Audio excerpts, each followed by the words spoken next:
오늘의 말씀은 창세기 28장 12절에서 14절 말씀입니다. 꿈에 본즉 사닥다리가 땅 위에 서 있는데 그 꼭대기가 하늘에 닿았고, 또 본즉 하나님의 사자들이 그 위에서 오르락내리락 하고, 또 본즉 여호와께서 그 위에 서서 이르시되, 나는 여호와니 너의 조부 아브라함의 하나님이요 이삭의 하나님이라. 내가 누워있는 땅을 내가 너와 내 자손에게 주리니 내 자손이 땅의 티끌같이 되어 내가 서쪽과 동쪽과 북쪽과 남쪽으로 퍼져나갈지며, 땅의 모든 족속이 너와 내 자손으로 말미암아 복을 받으리라. 아멘. 이 코로나19로 인해서 참 많은 이야깃거리들이 생기고 있는데, 최근 인도에서는 국민들이 정말 칭송하는 한 배우가 코로나로 인해서 생겼습니다. 소노 수드라고 하는 배우인데, 아마도 여러분이 이 배우를 기억하실 분이 있을 것 같습니다. 쿵푸 요가라는 2017년도에 개봉한 영화의 성룡과 함께 나왔던 배우인데, 인도를 대표하는 연기파 배우입니다. 이미 부와 명예, 인기 모든 걸 다 얻은 배우이지만 최근에 다시 국민들에게 깊은 사랑을 받고 있는 배우인데, 인도 정부가 지난 3월 24일 코로나19를 막기 위해서 전면 봉쇄령을 내리게 됩니다. 그런데 문제가 생겼습니다. 봉쇄령이 내리니까 차량도 통제되고 사람들이 이동할 수가 없게 되지요. 고향을 떠나서 외지에서 일하던 노동자들이 어디에도 움직이지를 못하게 됩니다.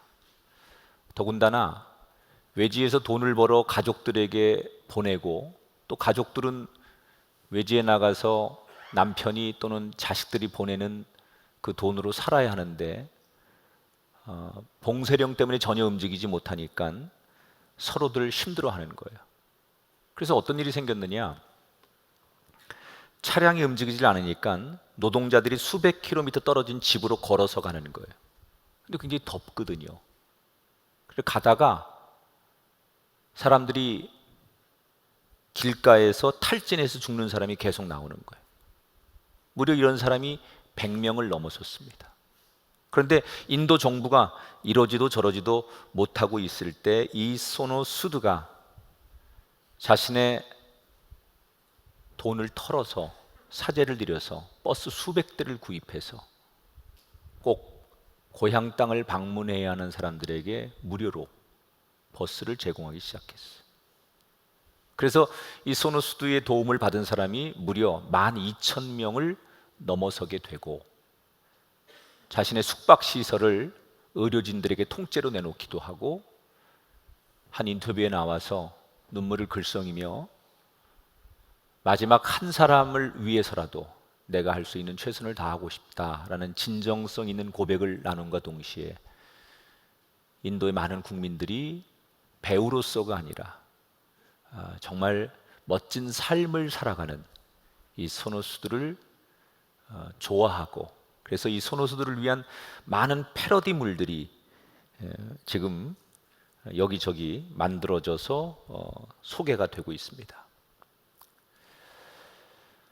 우리는 보통 어떤 사람이 돈과 명예와 인기를 얻으면 성공했다라고 말합니다. 틀린 말은 아니지만 맞는 말도 아닙니다. 성공했다라는 것은 그 사람이 돈을 벌고 또는 원하는 자리에 갔을지라도 그 이후의 삶을 보고 성공했다고 하는 거예요. 거꾸로 어떤 사람이 굉장한 어려움을 당하고 환난과 고통을 당합니다. 그래서 나는 실패했다라고 말하는데, 그것도 맞는 얘기가 아닙니다. 실패를 했는지 안 했는지는 그가 만난 어려움 뒤에 그 어려움을 어떻게 대처하느냐를 보고 실패해서 일어나면 실패가 아니고 실패해서 일어나지 못하는 걸 실패라고 하는 거예요. 제가 무슨 말씀을 드리고 싶은 거냐면 사람들에겐 좋은 일이든 안 좋은 일이든 자꾸 생기게 됩니다. 그런데 그게 좋은 일이 될지 안 좋은 일이 될지는 그때는 몰라요. 그가 만난 사건을 대처한 태도를 보고 그때 그 일이 좋은 일이었을까 나쁜 일이었을까를 판단하게 되는 거예요. 그러니까 지금 내가 만나고 있는 지금의 힘들고 또는 뭐 좋은 일이 있고 해서 나는 뭐 성공하고 실패하고 이걸 가늠하는 게 아니라 순풍이든 역풍이든 그 만난 그 자리에서 그것을 어떻게 대처하느냐, 그것이 우리 인생을 결정하게 된다. 오늘 창세기 28장에 등장하는 이삭의 두 아들 에서와 야곱의 이야기가 바로 우리들에게 그런 것을 가르쳐주는 말씀이에요.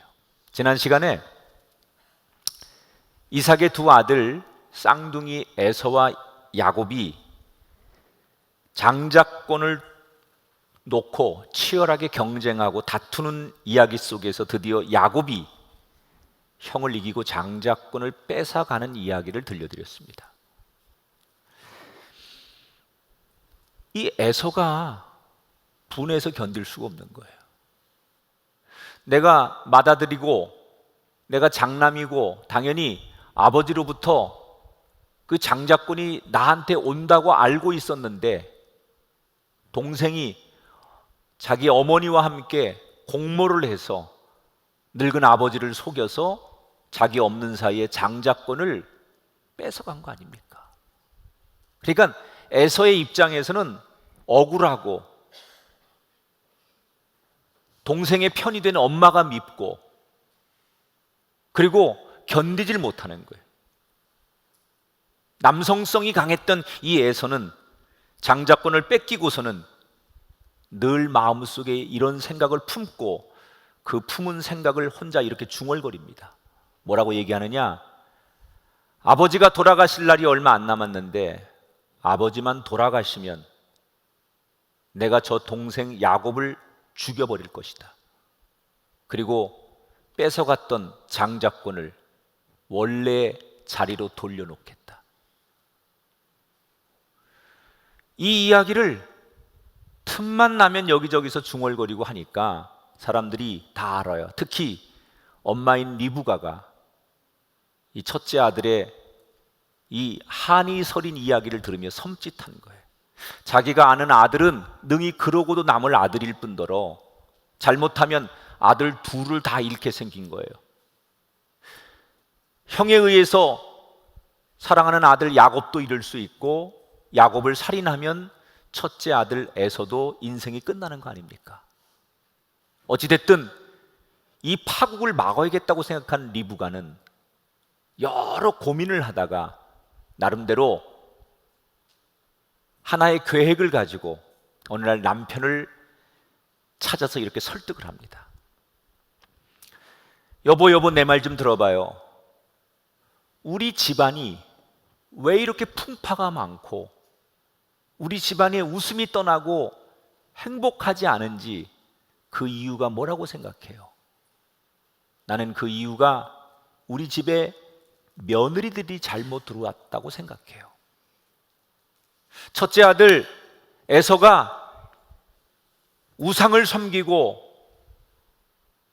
부모들에게 순종하고 이런 걸 안 하는 이방 여자들을 아내로 맞아서 우리 집에 들어와서 믿음의 계보를 잊지 못하고 가족 간의 갈등을 부추기고 이 며느리들 둘이 잘못 들어와서 우리 집안이 이렇게 행복이 깨지고 영적인 질서가 깨져서 우리 가정이 이렇게 풍비박살 나는 거예요. 그리고 막 한이 서린 목소리로 남편에게 며느리들 잘못 들어온 흉을 보기 시작하죠. 근데 이걸 이삭도 알아요. 아들이 선택한 여인이니까 받아주긴 했지만 애초에 믿음이 있고 성품이 좋은 그런 여인들이 아닌 가나안 이방 여자들을 얻은 것에 대해서 아버지인 이삭도 못마땅했는데, 이거 아내가 하는 얘기가 다 맞는 얘기거든요. 이삭이 고개를 끄덕거리니까 리브가가 이때를 놓치지 않고 하고 싶은 이야기를 꺼내죠. 여보, 그래서 말인데, 에서는 그렇다 치고 야곱은 절대로 이방 여자하고 결혼하게 하면 안 돼요. 이제 야곱도 결혼을 해야 되는데 그냥 놔두면 지 형 에서처럼 이 근처에 이방 여자들을 만나 결혼할 테니 제발 야곱만큼은 고향 땅으로 보내 혈통이 있고 믿음이 있는 집안에 딸과 결혼할 수 있도록 야곱을 우리 친정 오빠가 살고 있는 하란 땅으로 보냅시다. 제안을 해요. 어머니 리브가는 이미 계획된 시나리오로 남편을 설득하는 거예요. 야곱에게 좋은 아내감을 구해주자는 것은 사실 두 번째 목적이었고, 첫 번째 목적은 형 에서의 살기등등한 이 복수에서 아들을 지키기 위해서 결혼을 핑계 삼아 아들을 멀리 보내려고 하는 거예요. 이삭이 설득이 됐어요. 그럽시다. 어느 날 이삭이 야곱을 조용히 불러요. 그리고 명령과 축복을 해요. 뭐라고 명령하느냐? 아버지로서 명령하는 거예요. 너 지금부터 내 얘기를 잘 들어라. 이건 반드시 네가 해야 되는 일이다. 넌 절대로 네 형처럼 이방 여자들하고 결혼하면 안 된다. 그래서 하나님이 너에게 짝지어줄 만남을 향하여 외가댁으로 가서 거기서 좋은 아내감을 데려와라. 그리고는 그 명령과 동시에 아버지의 권위를 가지고 하나님의 이름으로 야곱을 축복하는 거예요. 뭐라고 축복하느냐? 3절 4절에 보니까 하나님이 복을 주셔 생육하고 번성하게 하시고 아브라함에게 허락하신 복을 내게 주시되 땅을 차지하게 하시기를 원하노라. 자, 이삭이 지금 축복하는 걸 어떻게 축복하느냐 보세요. 자기 아버지 아브라함이 하나님께 들은 얘기를 그대로 이삭한테 해줬어요. 그리고 이삭이 그 복을 자기가 받고서 아버지에게 받고서 또 지금 오늘 자기 아들 야곱에게 그대로 해주는 거예요. 이 복은 어디서부터 온 거예요? 애초에 하나님으로부터 아브라함에게, 아브라함에게서 이삭에게, 그리고 이삭이 오늘 야곱에게 주는 거예요. 부모님들 잘 들어보세요. 부모가 줄 수 있는 최고의 유산은 하나님의 축복이에요. 세상적인 부동산이나 세상적인 것들을 남겨주는 게 유산이 아니라 믿음의 유산, 영적인 유산, 이게 혈통이 있는 집안이에요. 아브라함 아버지에게 받은 그 복을 이삭은 평생 가지고 있다가 그 복을 야곱에게 주는 거예요. 그런데 여러분, 이게 굉장히 의미가 있는 거예요. 왜냐하면 원래 이삭의 계획은 자기 아버지 아브라함에게 받은 축복권을 누구에게 주고 싶었느냐? 맏아들 에서에게 주고 싶었거든요. 그게 자기의 계획이었어요. 그게 맞다고 생각한 거예요. 그런데 둘째 아들 야곱이 자기 아내하고 공모를 해가지고 늙은 자기를 속여서 축복권을 뺏어간 거잖아요. 그런데 그러면 아내에게 속고 둘째 아들에게 속고, 그러니 여러분, 웬만한 사람 같으면 아내를 용서 못하고 자기를 속인 거에 대한 분노함에 아들을 저주해야 되잖아요. 인정을 안 해야 되잖아요. 그런데 지금 이삭은 어떻게 바뀌어요?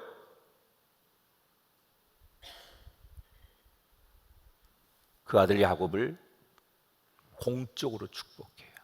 뭘 말하는 거냐? 내 생각, 내 계획이 있었을지라도, 그런데 그게 뜻대로 되지 않아서 지나고 보니 아, 내 생각보다 이게 하나님의 뜻이었구나라고 인정되면 그것을 수용할 줄 아는 영적인 넉넉함. 이게 이삭의 저력이에요. 이게 이삭의 매력이에요. 저와 여러분도 살다 보면 원치 않는 과정과 결과를 만날 때가 있어요. 그런데 우리는 내가 하나님 앞에 정말 소원하고 기도하고 또 오랫동안 간구하고 준비했어요. 이건 꼭 돼야 되는 일이야. 내가 오랫동안 하나님 앞에 매달렸던 문제예요. 그런데 그렇게 내가 하나님 앞에 기도하고 매달리고 하나님 앞에 부르짖었는데 우리가 원하는 대로 안 됐어요. 그럼 대개 사람은 낙심하고 원망을 하게 됩니다. 그런데 이삭은 어떻게 해요? 내가 생각한 대로, 내가 계획한 대로 되지 않았을지라도 그 속에 하나님의 뜻이 들어있다고 생각한 거예요. 그리고 그것을 받아들일 줄 아는 사람.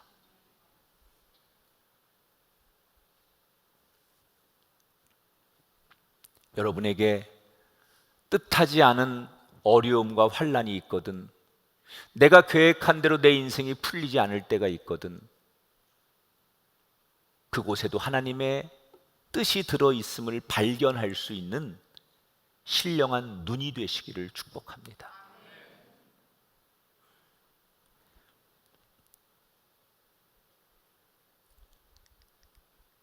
아버지의 축복을 받고 야곱이 이제 외갓댁으로 떠납니다. 사냥을 나갔다가 몇 날 며칠 만에 집에 돌아왔는데 그 사이에 동생 야곱이 아버지의 축복을 받고 외갓댁으로 떠났다는 소식을 형이 듣게 돼요. 기가 막힌 거예요. 복수를 꿈꾸고 아버지가 죽으면 동생을 죽여서라도 모든 것을 정상으로 돌려놓고 싶어서 칼을 갈고 있었는데 동생은 떠나버리고 아버지는 여전히 그 동생을 공식적으로 축복했어요. 못 쫓는 게 뭐 이렇게 지붕 쳐다본다고 딱 에서가 그 꼴이 된 거예요. 그러면서 너무나 원통하고 분통해하면서 자기 혼자 이런 생각하는 거예요. 도대체 나는 왜 이렇게 되는 일이 없을까? 왜 나는 아버지로부터 인정받지 못하고 어머니로부터 사랑받지 못하고 동생의 경쟁에서 형이면서도 이렇게 밀리는 인생으로 살아야 되나? 나는 도대체 어디서부터 내 인생이 이렇게 꼬여서 되는 일이 없고 난 이렇게 항상 인정받지 못하는 이런 불행한 인생이 되었는가?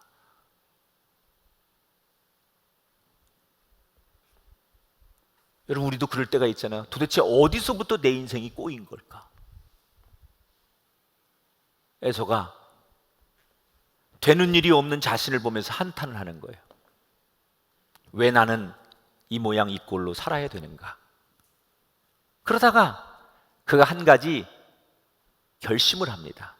그게 8절 9절에 나와요. 자, 에서가 본즉 가나안 사람의 딸들이 이삭을 기쁘게 하지 못하는지라. 가나안 딸들은 누구예요? 자기 아내들이에요. 일부 다쳐지니까 이때 에서가 두 아내가 있었어요. 자기 아내들이 이삭 아버지를 기쁘게 못하는지라. 그래서 에서가 자기 본처들 외에 아브라함의 아들 이스마엘의 딸 마할랏을 아내로 맞이하였더라.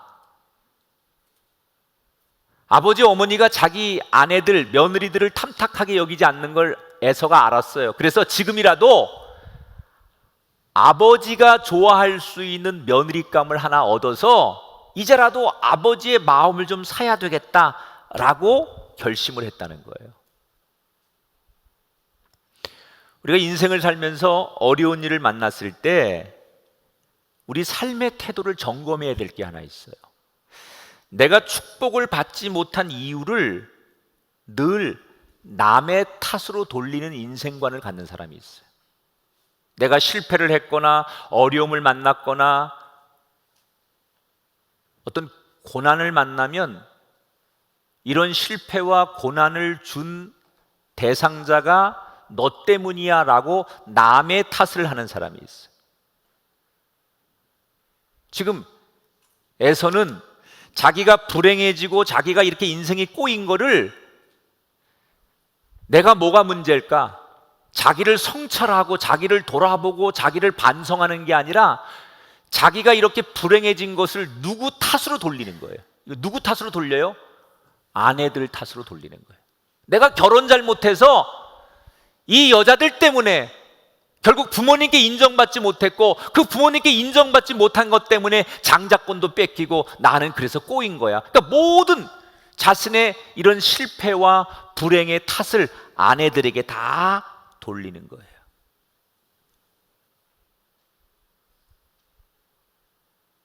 못난 사람들이죠. 혹시 우리가 가정에서도 어려움을 만나면 서로 배우자를 탓하는 사람들이 있어요. 뭐 부모님을 탓하는 자식들이 있거나. 하나님이 우리에게 원하시는 건 고난도 하나님이 주시는 거고 실패도 하나님이 주시는 거 아니에요? 그럼 하나님 뭘 원하실까요, 우리한테? 고난을 주고 실패를 주고 질병을 주면 우리 가정과 내 인생이 그걸 받아들일 때 뭘 하나님 원하시겠어요? 내가 이런 고난을 만나고 이런 어려움을 만나면서 하나님은 우리에게 내 자신을 성찰하고 내가 돌아보면서 아, 내가 뭐가 부족했구나, 내가 참 그때 교만했었구나, 내가 참 그때 하나님 앞에 겸손하지 못했고 내가 하나님 앞에 열정을 가지고 살지 못했구나, 이렇게 자기를 돌아보는 사람이 되어야 되는데 이 에서처럼 모든 실패와 불행을 남의 탓으로 돌리는 사람.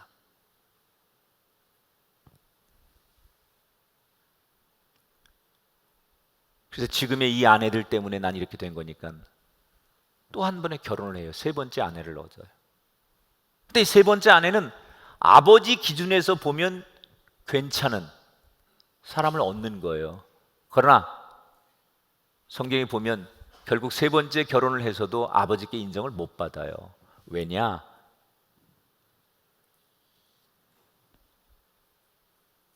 하나님이 원하는 건 그 안에 속사람의 변화를 원하는 거지 형식의 변화를 원하는 게 아니에요.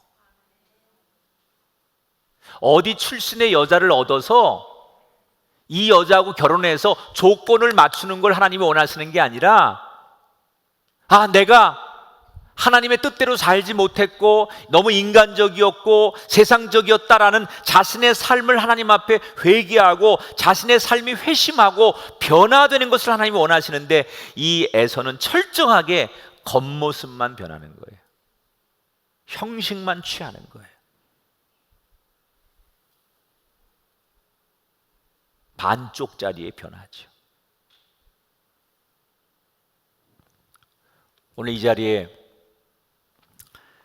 또는 인터넷으로 예배를 들으신 분 가운데 꼭 에서와 같은 입장에 놓인 분이 있을 수 있어요. 도대체 나는 왜 되는 일이 없고 내 인생이 어디서부터 뭐가 꼬여서 이렇게 나는 힘들게 되었을까?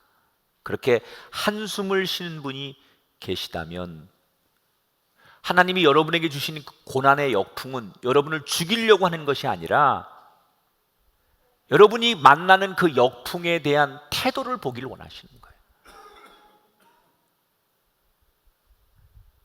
하나님이 우리에게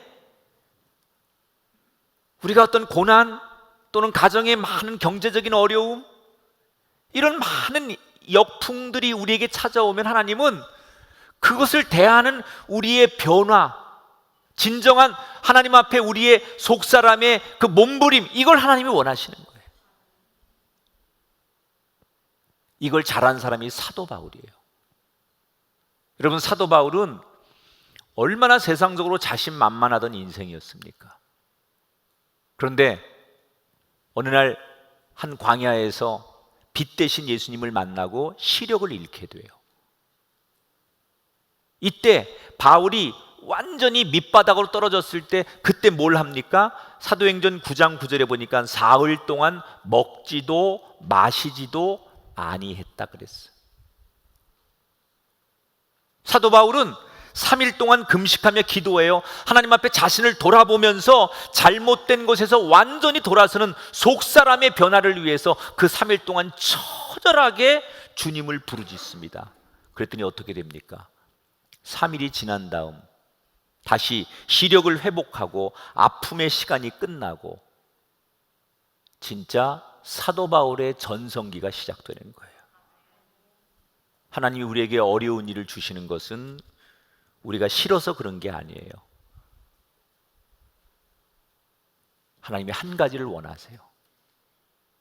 변화되기를 원하세요. 그건 뭐냐? 기회를 주시는 거예요. 저와 여러분의 인생에 환난과 고난을 주시는 건 하나님이 주시는 기회예요. 변하려고 몸부림치면 그건 고난이 실패가 아니라 하나님의 축복의 통로가 되는 거예요.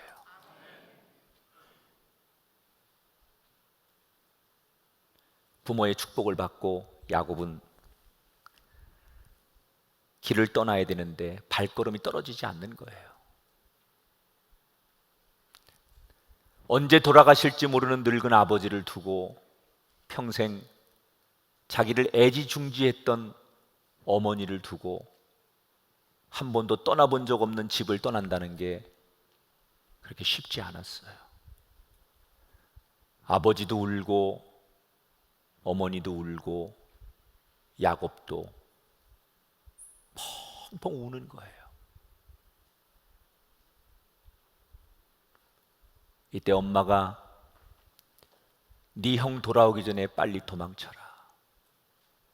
형 눈에 띄면 또 무슨 일이 생길지 모르니 얼른 떠나거라. 그래서 그 어머니의 떠밀림에 떨어지지 않는 발걸음을 옮기며 야곱은 평생 처음으로 집을 떠나 낯선 땅을 향해 가기 시작합니다. 뒤를 돌아보며 부모에 대한 그리움, 그리고 형이 혹시 쫓아올지 모른다라고 하는 두려움 속에 발걸음을 재촉해 미친 듯이 뛰어가고 달려가고 걸어갑니다. 그가 살던 부엘세바에서 한참을 그렇게 미친 듯이 달려가다 보니 익숙한 곳이 하나 나왔어요. 베델이었어요. 여기는 어디입니까? 자기 할아버지 아브라함이 이 가나안 땅에 도착해서 제일 먼저 제단을 쌓은 곳, 그곳이 베델이에요. 거길 도착한 거예요. 이 부엘세바에서 베델까지는 한 100km 정도 됩니다. 그러니까 저 정도를 미친 듯이 도망을 친 거예요. 그리고는 이 정도면 형이 날 잡으러 뒤쫓아올 수 없다고 생각하고 비로소 안도의 한숨을 쉬고 땅에 털썩 주저앉지요. 그런데 그때는 이미 해가 뉘엿뉘엿지고 어둠이 깔리며 저녁 밤이 되기 시작합니다. 중동의 광야는, 사막은 일교차가 심해서 밤이면 굉장히 춥습니다. 광야라는 곳은 밤이면 강도와 도적들이 출몰하기도 하고 먹이를 찾는 맹수들이 언제든지 달려드는 곳이 광야입니다. 그곳에 홀로 그 밤에 야곱은 버려진 거예요. 어디 갈 데가 없어요. 그래서 밤이기 때문에 위험하니까, 길을 찾을 수 없으니까 야곱이 할 수 없이 옆에 있는 돌 하나를 주워서 이걸 베개 삼아 그냥 노숙을 하는 거예요. 광야 한복판에서. 쉽게 잠이 올 리가 없어요. 심란하고 두려운 거예요. 생각해 보세요. 자기가 지금까지 살아온 그 인생의 중요한 순간이 필름처럼 쫙 지나가는 거예요. 내가 형 발뒤꿈치를 붙잡고 태어난 것 때문에, 동생이라는 것 때문에 아버지로부터 형이 먼저다. 그래서 늘 이 야곱은 나름대로 형에 대한 컴플렉스가 있었던 거예요. 아버지에게 인정받고 싶은 컴플렉스, 그 형이 가지고 있는 장자의 명분을 갖고 싶어서 팥죽 한 그릇을 가지고 형의 장자권을 사기도 하고, 마지막에는 완벽하게 어머니와 사기를 쳐서 아버지를 속여서라도 장자권을 뺏어온 이야기. 그간에 있었던 많은 일들이 필름처럼 스쳐 지나가는 거예요. 야곱은 내가 이렇게 살면 다 되는 줄 알았어요. 이렇게 해서라도 형을 이기고 그 장자권을 뺏어오면 내가 잘 될 줄 알았어요. 행복해질 줄 알았어요. 그러면 성공할 줄 알았어요. 그래서 그렇게 살아왔는데 막상 이 광야 한복판에 딱 놓이고 보니까 기가 막힌 거예요. 내가 어쩌다 내 인생이 이렇게 되었는가. 수단과 방법을 가리지 않고 장자권을 얻고 싶었는데 장자권을 손에 쥔 일이 정말 잘한 일인가? 하나님께서 정말 나에게 복을 주실까? 나는 하나님 앞에 버림받는 건 아닐까? 내 이제 낯선 곳에 가서 나는 정말 잘 적응하고 잘 살아갈 수 있을까? 부모님이 계시는 고향 땅으로 언제쯤 돌아갈 수 있을까? 수없는 잡생각들이 자기 머리에 떠오르니까 잠을 쉽게 이루지 못하는 거예요. 야곱이 뒤척 뜬 눈으로 밤을 지새우다 새벽이 됐는데 자기도 모르는 사이에 깜빡 잠이 들었어요. 이때 야곱이라는 인물을 성경에서 평가할 때 가장 하이라이트 사건이 여기서 펼쳐져요. 야곱에게 이 이야기가 없으면 야곱이 아니에요. 그 깜빡 새벽녘에 잠이 들었는데 꿈을 꾸는데 너무 신기한 광경이 펼쳐집니다. 12절 13절 사닥다리가 땅 위에 서 있는데 그 꼭대기가 하늘에 닿았고 하나님의 사자들이 그 위에서 오르락내리락 하고 여호와께서 그 위에 서서 이르시되. 야곱이 돌베개를 하고 누워서 뒤척뒤척거리다가 잠이 들었는데 꿈에 높은 계단이 하늘에서부터 자기가 있는 곳까지 쫙 펼쳐지더니 거기에 천사들이 오르락내리락 하는데 계단 꼭대기에서 하나님의 음성이 들리는 거예요. 보세요. 하나님이 찾아오셔서 야곱에게 자기를 소개하는 거예요. 뭐라고 하느냐? 나는 네 할아버지 아브라함의 하나님이다. 네 아버지 이삭의 하나님이다. 이렇게 하나님이 소개했어요. 아직 야곱의 이름을 안 불렀어요. 저기서부터 음성이 들려오는 거예요. 이제 꿈속에서 하나님이. 그런데 야곱에게 뭐라고 말하느냐? 야곱아 이렇게 안 하고 나는 네 할아버지 아브라함의 하나님이요 네 아버지 이삭의 하나님이다.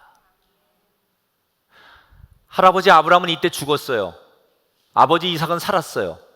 그러니까 이 이야기는 산자와 죽은 자의 하나님이라는 거예요. 자, 이게 굉장히 여러분 중요한 거예요. 보세요. 하나님이 네 할아버지 아브라함, 네 아버지 이삭 이렇게 이름을 거명하면서 이제 그 다음 이름을 불러야 돼요. 아브라함이 받은 축복을 대를 잇는 혈통을 이삭에게 준 거 아니에요? 축복권을. 그리고 드디어 이삭에게서 축복권이 넘어가는 게 자식들에게. 그런데 이게 장자인 에서에게 갈지 야곱에게 갈지 지금 이 순간에 하나님이 그 다음 이름을 누구를 부르느냐에 따라서 모든 게 결정되는 거예요.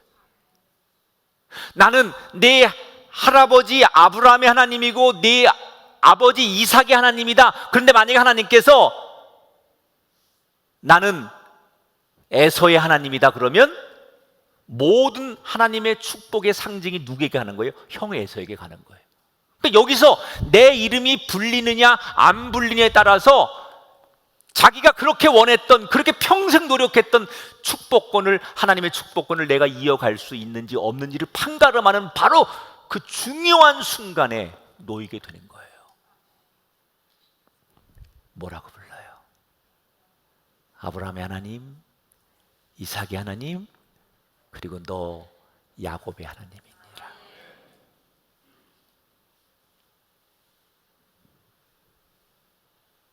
여러분의 귓가에 하나님으로부터 여러분의 이름이 불려지게 되기를 축원합니다. 한번 따라 합시다. 찾아오시는 하나님. 지금 야곱이 하나님을 찾아간 게 아니에요. 그 광야, 인생의 가장 밑바닥, 버려지고 홀로 고독한 그 자리에 그 밤에 하나님이 야곱을 찾아오신 거예요. 우리는 내가 하나님을 찾아간 것 같지요? 내가 내 발로 하나님을 만나러 간 것 같죠? 아니에요. 인생은 하나님이 우리를 찾아오시는 거예요. 언제? 사람들도 버려지고 인생의 가장 밑바닥이고 아무것도 할 수 없는 홀로 버려진 광야, 그 무엇도 세상이 감당할 수 없는 그 자리, 그 자리에, 그 밤에, 고독한 밤에, 가장 실패한 그 자리에 하나님이 야곱을 만나 주러 오신 거예요.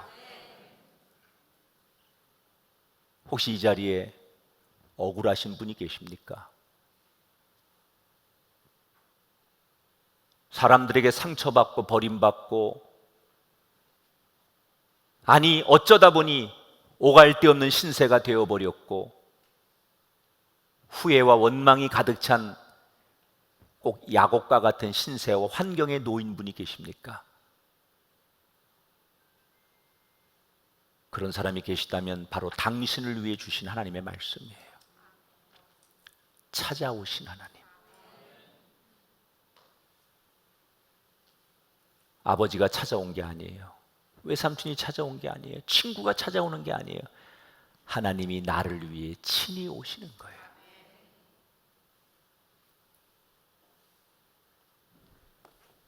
왜 이 사건이 야곱의 이야기 속에 하이라이트가 되느냐? 야곱은 지금 자기를 찾아오신 이 하나님을 만나기 전까지는 할아버지 아브라함의 믿는 하나님을 믿은 거예요. 아버지 이삭이 믿는 하나님을 믿은 거예요. 하나님을 믿긴 믿었는데 내 하나님이 아니라 할아버지 하나님, 아버지 하나님을 믿은 거예요. 그런데 비로소 오늘 나를 찾아와 주신 하나님을 만나고 내 이름을 불러주시고 내가 그 하나님을 만났기 때문에 나의 하나님이 된 거예요.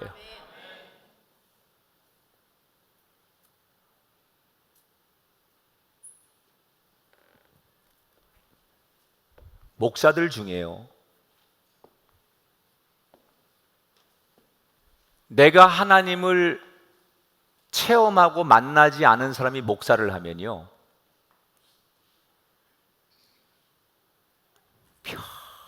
평생 목회가 짐입니다. 못 견딥니다. 못 견뎌. 여러분, 목회가 쉬울 것 같아요? 쉬워요.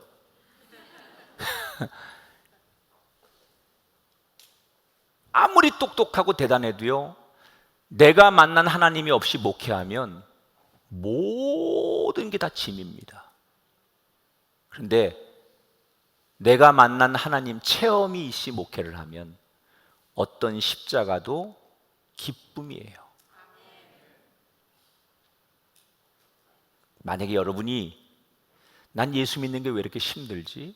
왜 똑같이 신앙생활 하고 똑같이 예배자로 사는데 왜 난 이렇게 항상 버겁지? 라고 느껴지신다면 이걸 점검해 보세요. 정말 내가 믿는 하나님, 내가 만난 하나님인가 지금? 우리 엄마가 믿는 하나님을 믿고 있는 건 아닌가? 내 아내가 믿고 있는 하나님을 믿는 건 아닌가? 목사님이 말하는 하나님을 믿고 있는 건 아닌가? 여러분, 나의 하나님이 계시냐는 거예요. 한번 따라 합시다.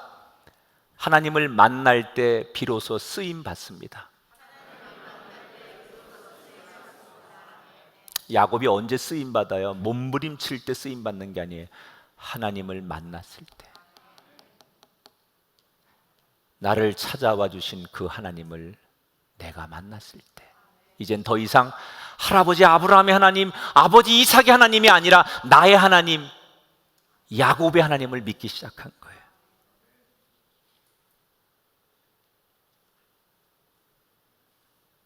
그리고는 하나님이 너무 속 시원하게 야곱에게 약속하세요.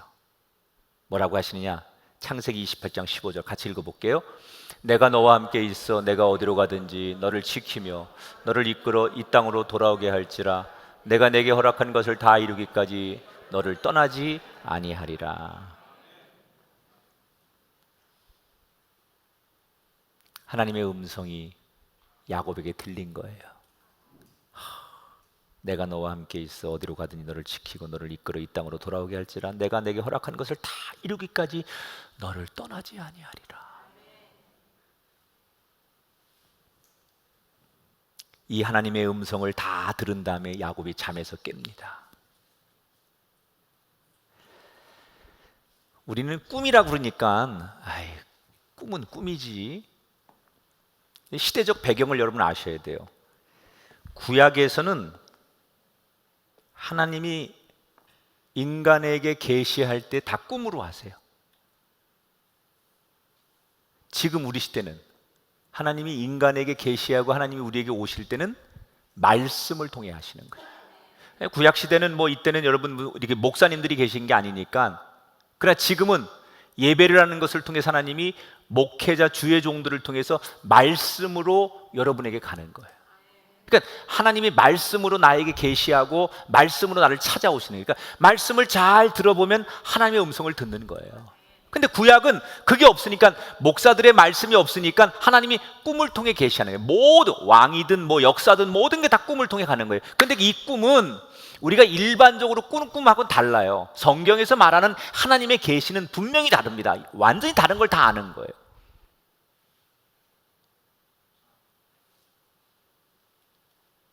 너무너무 놀라운 꿈을 꾸고 깨어나죠. 그리고 그 꿈에서 하나님이 들려줬던 음성을 기억하는 거예요. 내가 너를 떠나지 않을 것이며 약속한 모든 것을 다 이루리라. 자기가 밤새도록 걱정하고 나는 어디로 가야 되며 무엇을 해야 되며 어떻게 살아야 될지 너무너무 답답하고 꽉 막힌 인생 앞에 절망하며 흐느끼며 잠이 들었는데, 하나님이 그 모든 문제를 단번에 다 해결해 주신 거 아니에요.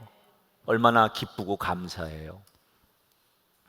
그런데 기쁘고 감사해야 될 그 순간에 분명히 기쁘고 감사한 감정이 그 안에 있기는 한데, 그것보다 더 큰 감정이, 기뻐할 수 없을 만큼 그를 지배하는 감정이 있었어요.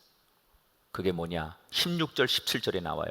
여호와께서 과연 여기 계시거늘 내가 알지 못하였도다. 두렵도다 이것이요. 따라합시다. 두렵도다. 하나님이 내가 걱정하는 거, 내가 간구하는 걸 다 응답해 주셨어요. 걱정하지 마라. 다 해결해 주셨어요. 그래서 너무 기뻐요. 그런데 기쁨의 감정보다 더 큰 감정이 자기에게 있었다는, 그게 뭐예요? 두려움의 감정이라는 거예요. 두려움. 하나님이 두려운 거예요.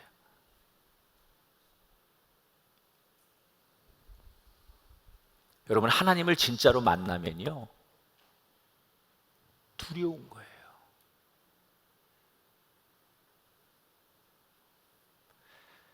제 평생에 제가 하나님을 정말 강력하게 체험하고 목사가 되고 또 교회가 부흥될 때 그런 고비고비마다 하나님을 강력하게 만난 몇 번의 사건이 있는데, 그 중에 처음 제가 신학교를 졸업하고 안산에서 개척을 했어요. 지하 45평에 개척을 했어요.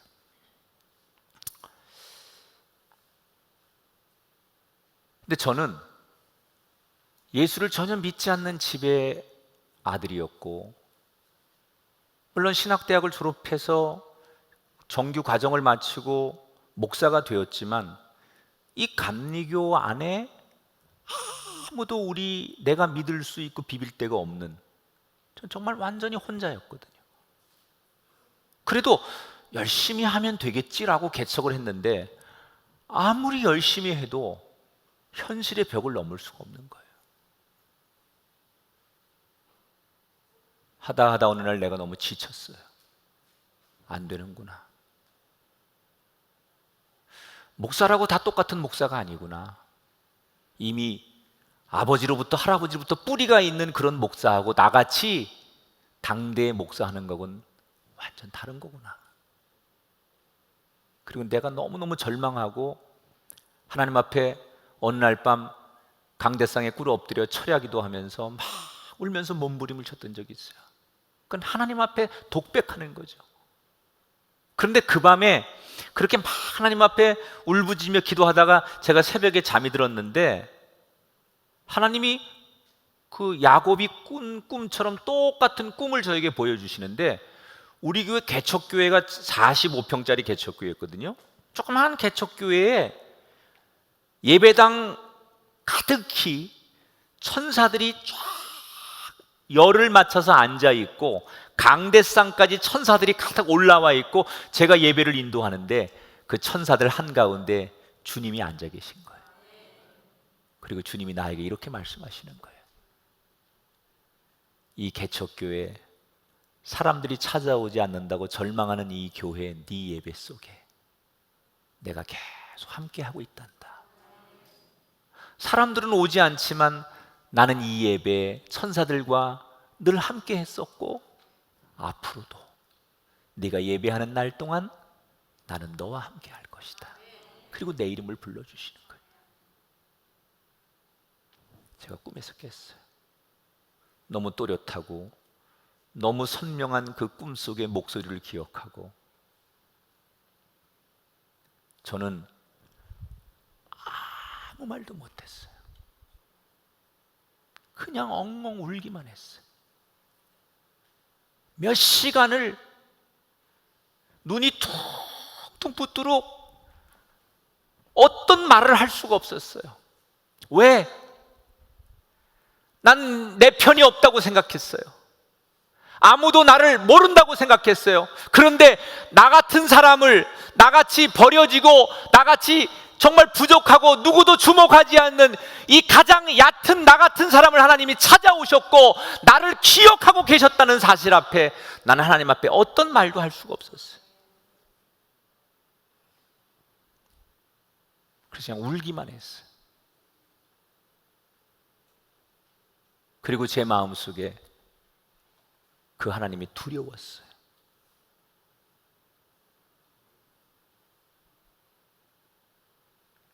두렵다는 얘기는 꼭 무섭다는 얘기만이 아니에요.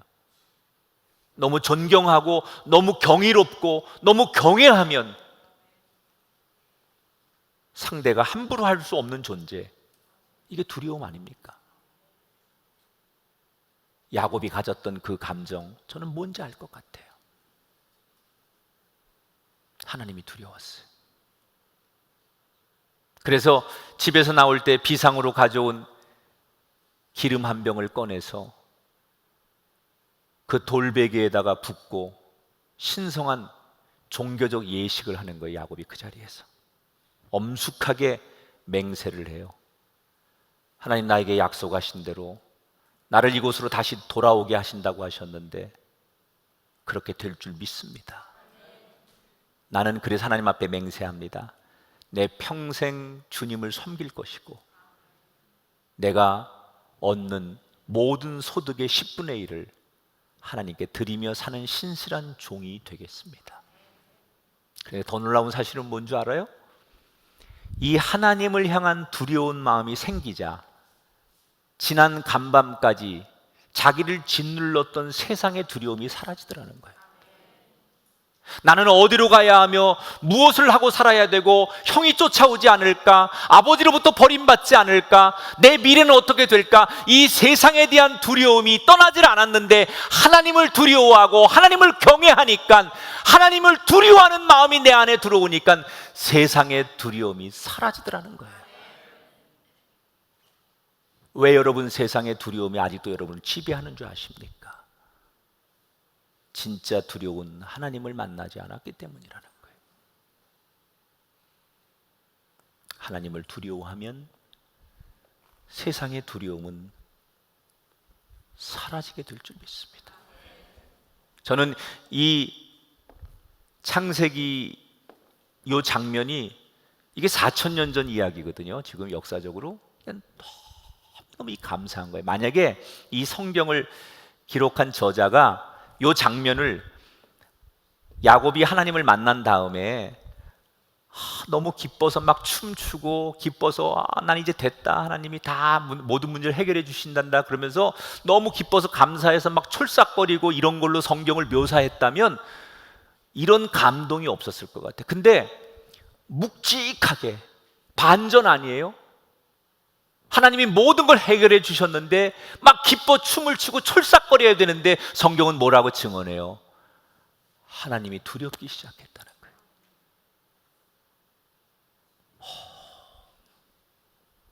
너무 멋있는 거야. 이게 삼국지나 뭐 이런 거하고는 비교가 안 돼, 이 감동이. 어디 그런 거하고 비교. 이야, 반전이에요, 반전. 어떻게 이렇게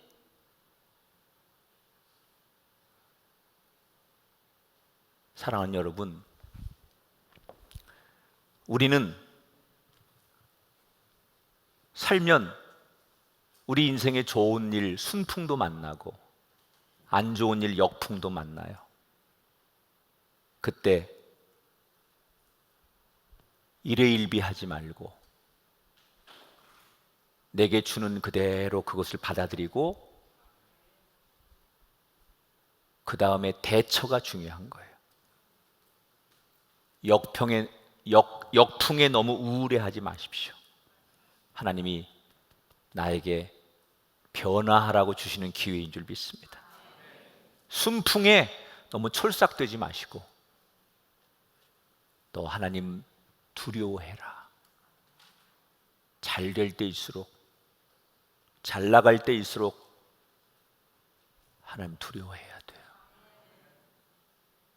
아무 문제 없을수록 감사함, 하나님을 향한 경외함, 그 두려움이 있어야 돼요.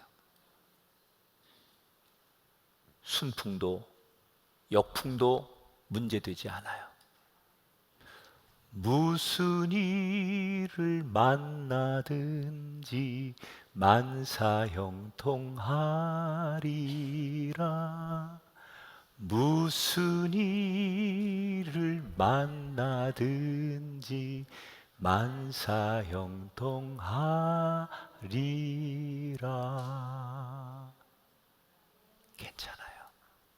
뭘 만나도 그 속에 다 하나님의 뜻이 있어요. 잘 돼도 감사, 어려워도 감사. 이걸 알면 야곱처럼 역풍 앞에서도 웃을 수 있고 다윗처럼 순풍 앞에서도. 여러분, 다윗이 이걸 너무너무 잘한 사람이에요. 자기를 평생 쫓아다닌 원수 사울왕이 죽었어요. 그리고 모든 원수들이 죽었어요. 그리고 진정한 왕이 되었어요. 나 이제는 나를 괴롭히는 사람들이 다 죽고 내가 이제 내 시대가 되었다. 그래서 기뻐하고 감격하는 것으로 끝나지 않아요. 그 자리에서 하나님을 두려워하는 고백을 해요. 그게 시편 18편 1절의 말씀이에요. 나의 힘이신 여호와여, 내가 주를 사랑하나이다. 다윗이 이런 사람이니까 위대한 왕이 되는 거예요. 이제 난 됐다 이러면서 기쁨에 도취되는 게 아니라 하나님을 두려워하는 고백을 하는 거예요. 저와 여러분의 인생이 오늘 성경의 야곱처럼, 다윗처럼 이런 인생을 걸어가는 그 한 사람 되시기를 주님의 이름으로 축원합니다. 영상을 보겠습니다.